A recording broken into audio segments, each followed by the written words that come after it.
بسم الله الرحمن الرحيم. وتركنا بعضهم يومئذ يموج في بعض ونفخ في الصور فجمعناهم جمعا وعرضنا جهنم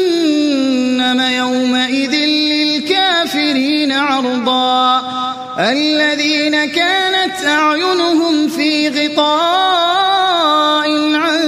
ذكري وكانوا لا يستطيعون سمعا أفحسب الذين كفروا أن يتخذوا عبادي من دوني أولياء إنا أعتدنا جهنم للكافرين نزلا قل هل ننبئكم بالأخسرين أعمالا الذين ضل سعيهم في الحياة الدنيا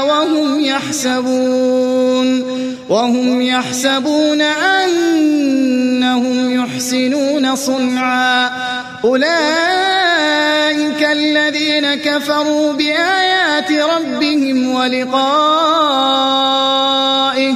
فحبطت أعمالهم فلا نقيم لهم يوم القيامة وزنا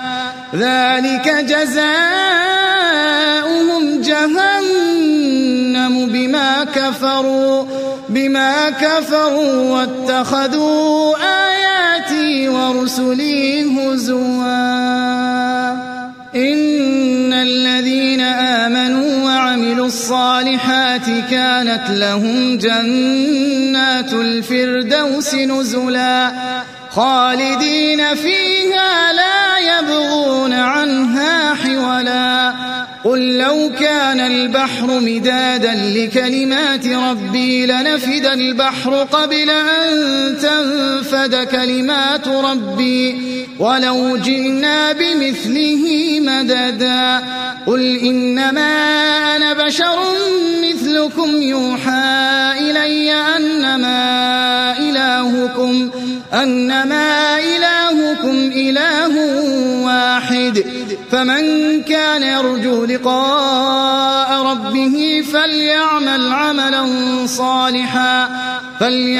عملا صالحا ولا يشرك بعبادة ربه أحدا.